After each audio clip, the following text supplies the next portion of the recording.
नमस्कार मिसेस नाशिकर चॅनलवर आपले सगळ्यांचे पुन्हा एकदा स्वागत आहे। आणि आज जराशी गडबड घाई आहे आणि ती का आहे ते तुम्हाला पुढे कळणारच आहे। तर आज जायचं आहे आम्हाला बाहेर म्हणजे कुठे जायचं ते सांगते तुम्हाला।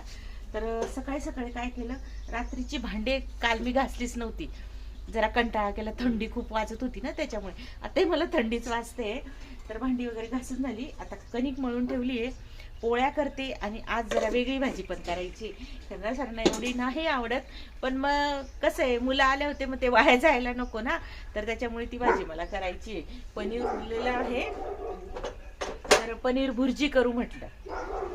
तर आधी पोळ्या करून घेते आणि मग गरम गरम भुर्जी करणार आहे मी। आणि जर वाटलं की आता पोळ्या केल्यानंतर वेळ आहे करायच्या आधी ओटा रिकामा करून घेतला, कारण ना इथे मी बाहेरच आता स्वयंपाक करते। कणिक आधी मळून ठेवली होती, म्हणजे भांडे घासायच्या पण आधी मी कणिक मळून घेतली होती। रात्रीचे भांडे पण आज माझ्याकडनं राहिलेले होते, तर ते सकाळी करून घेतले आणि कणिक चांगली मुरली ना पोळ्या पण मस्त होतील म्हटलं। आणि आज ना थोडंसं लवकर आवरून ठेवायचं होतं, कारण ना आज तर निघायचं आहे पुण्याला जायला। पुण्याला का जायचं आहे ते तुम्हाला मी पुढे सांगतेच। पोळ्या तशा आता झालेल्या आहेत, पोळ्या झाल्या म्हटलं। कसं आहे मला ना ती सवय आहे, काय म्हणता ना माणूस ना सवयीचं गुलाम होऊन जातं, तर लगेचच असं छोट्या छोट्या गोष्टी असतात ना त्या करून घेत असते मी। आता हे तेलाचं भांडं जरी ना जर तुम्हाला घासायला वेळ नाही आता, तर असं पुसून जरी ठेवलं ना तरी ते असं चकचकीत दिसतं। तेलाची बरणीला आपले सारखे हात लागतात पिठाचे, तर ते पण असं स्वच्छ पुसून ठेवलं ना तर होऊन जातं। आणि असं पीठ मी काढून ठेवते लावायला, म्हणजे सगळं आपल्या डब्यातलं पीठ ना उष्ट नाही होत पोळ्यांना लावायला। म्हणजे आपण कणकेचा गोळा ठेवतो ना पिठावर आणि उरलेलं पीठ परत डब्यात टाकतो, मग तसं न करताना एखादा डबा भरून ठेवायचा। सगळ्याच भरत असतील पण मी भरते तेही तुम्हाला सांगितलं। आणि लगेचच ना ओटा आवरून घेते, म्हणजे मग कसं दुसरी कामं मला ना सुचतात, म्हणजे ही माझी सवय आहे। पटपट आवरून घेतलं आणि सरलाच किचनला ना आपले व्हिडिओज टाकले जात नाही म्हटलं। अनायशा पनीर पण उरलेलं आहे, तर पनीर भुर्जी करून घेऊ, म्हणजे ना व्हिडिओ पण होऊन जाईल आणि जेवणाचं पण माझं चिंता मिटेल म्हटलं। तर त्यासाठी आता तयारी करून घेतली। त्या ब्लॉगमध्ये पण मी टाकणारच आहे तशी रेसिपी, पण सरलाच किचनला जाऊन नक्की बघा बरं का। म्हटलं खैरनार सरांना विचारून घेऊ पनीरबरोबर काही अजून एखादी भाजी करायची का, तर ते वेगळंच काहीतरी कामं चालू होते त्या।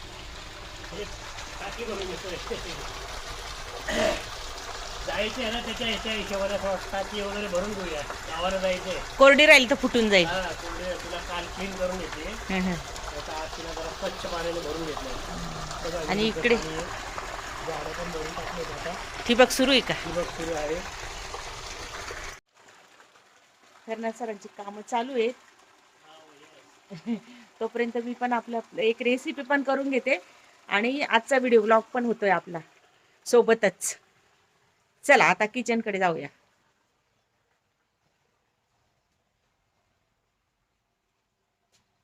माझं ओपन किचन आपला हा सरलास किचनचा व्हिडिओ होता, आणि त्याच्यामुळे कसं वरती सगळं साहित्य पण लिहिलेलं आहे आणि पटपट अशी ही रेसिपी झालेली आहे माझी।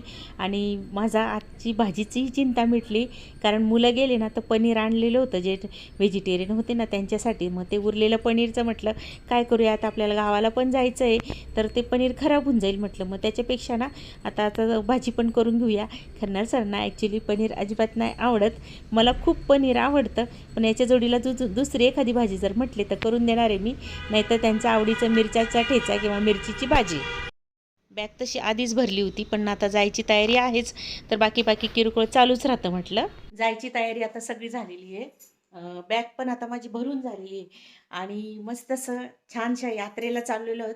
पण त्याआधी ना आम्ही पुण्याला जाणार आहेत। पुण्याला गेलो ना म्हणजे दीदीकडे एक दिवस मुक्काम करायचा, म्हणजे थोडासा आराम पण होईल, प्रवास पण होईल ना, कारण खैरनार सर गाडी चालवून जातील, तिथे गाडी लावून देऊ आणि पुढे आम्ही जाणार आहे ट्रॅव्हल्सने। खैरनार सरांच्या पण बॅगा छान भरून ठेवून दिलेल्या त्यांनी आधीच 3-4 दिवस। माझ्या मागे मात्र ना भरपूर कामं असतात, तर त्याच्यामुळे राहून जात। तयारी झाली वाटतं? हो चला आता जायची तयारी। एक बॅगा ठेवल्या आहेत, म्हणजे एका ठिकाणी आणून ठेवायचं आहे का? एका ठिकाणी आणून ठेवू, म्हणजे मग लक्षात राह सगळं एका ठिकाणी, काय राहिलं नाही राहिलं बघता येतं। एक ठेवण्यापेक्षा सगळं तिथं जमा करून घ्यायचं आणि मग एक लगेच 10 मिनिटात गाडी पॅक। ही एक पुण्याची बॅग आहे, पुण्याला मुक्काम आहे 2 दिवस। येताना पण 2 दिवस थांबूया ना? हो तशा आहे पद्धतीने नियोजन। आता इकडच्या बॅग, तुझी बॅग देवपूजा वगैरे झाली आणि नंतर मग तयारी करून घेतली मी. म्हणजे कसं सकाळी खूप लवकर आवरलेलं आहे आम्ही आज. आणि कसं होतं खऱ्या सरांचं ना पटकन आवरलं जातं, त्याच्यामुळे ना मला जरा थोडा उशीर लागतो. बाकीचं पण गोष्टी बघायच्या असतात, कुठलं काही कपडा राहिला, काही वस्तू राहिल्या, इकडे ठेवायचं तिकडे ठेवायचं, सगळं बारीक सारीक बघावं लागतं. तर आता बघा रात्रीची भाजी होती, काही थोडंसं ठेचा कुडा काय असतं ना ते आपलं सगळं पडलेलं होतं. म्हणजे पापड वगैरे पण होते आमचे भाजलेले, तर ते बाहेर नेले आणि सोबत पनीर भुर्जी तुम्ही बघितलीच.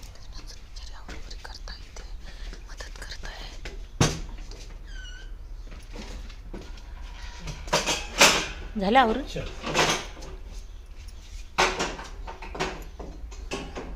खरं सर काही गोष्टी आवरत होते तोपर्यंत म्हटलं जेवायला वाढते, म्हणजे ना जेवण केलं ना थोडंसं त्यांना आराम करायचा आहे. मी म्हणत होती की लगेचच निघूया, पण त्यांचं म्हणणं थोडंसं म्हणणे मी आराम करतो, कारण ना गाडी चालवायची म्हणे आणि डबल प्रवास होतो ना, चिखलोड नाशिक, नाशिकहून पुन्हा. चला या जेवायला मंडळी, या जेवायला. मस्त आहे पनीर भुर्जी. त्यांना सर पण आवडत आहे. चला आता निघतोय, सगळी तयारी झालेली आहे. गबरू बघा कसा मागे लागलाय वाटतं, त्याला समजून गेलं की आता हे चालले. निखिल तसा येणार आहे, त्याच्यामुळे कसं त्याला सांभाळायलाही लागेल ना कोणतरी.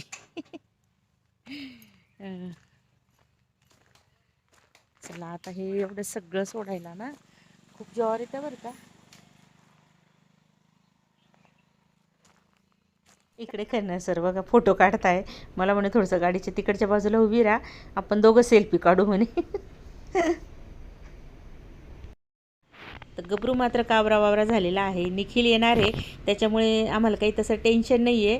आणि निखिल दादा असला का मग त्याचं मालेगावचे कामं असतातच ना, तो मालेगावचे नाशिकचे सगळीकडचे कामं बघतो, त्याचे बिझनेस सगळीकडचा आहे, त्याच्यामुळे मग ते एवढं काही टेन्शन नाही मग निघायला. निघतोय आता, गबरूला आता समजावलं आलो म्हटलं, मग निघतोय. Happy new year. तुम्हाला सगळ्यांना नवीन वर्षाच्या शुभेच्छा. तुम्हाला पण खूप खूप शुभेच्छा. गुरुला, तुला, नंतर आपल्या महेंद्रकर फॅमिलीला. गेले ते आता आवाज गेला होता. गेला होता. निघताना नैनिशाचा कॉल आला होता आणि मग थोडंसं मग बोलणं झालं आणि निघालो. मग आता चला नवीन जर्नी, हॅपी जर्नी. चला नवीन वर्षाचा पहिला प्रवास, पहिल्याच दिवशी असाच प्रवास घडो, छान छान स्थळं बघायला मिळो, हीच ईश्वरचरणी प्रार्थना. तुम्हालाही सगळ्यांना नवीन वर्षाच्या खूप खूप शुभेच्छा. खरं सरांनी शुभेच्छा दिल्या तुम्हाला नवीन वर्षाच्या खूप खूप. माझ्या सर्व यूट्यूब फॅमिलीला, माझ्या मुलींना, ताईंना, सगळ्यांना, दादांना, मुलांना खूप खूप शुभेच्छा. हे नवीन वर्ष तुम्हाला आरोग्यदायी, भरभराटीचे आणि समृद्धीचे जावो, हीच ईश्वरचरणी प्रार्थना. चला मग आता मस्त प्रवासाला.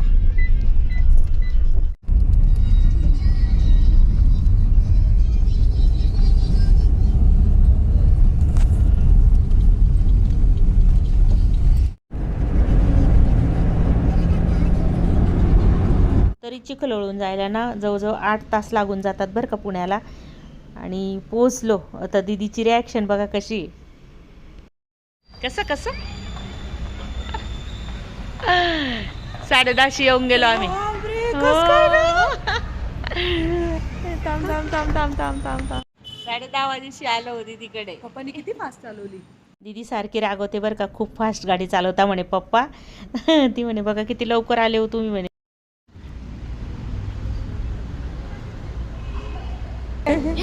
नाही सोनिया आहे ना.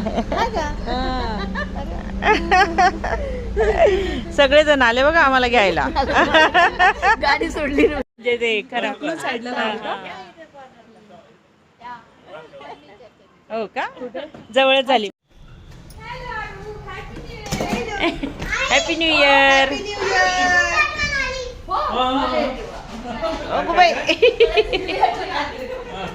ए आधुरी तू.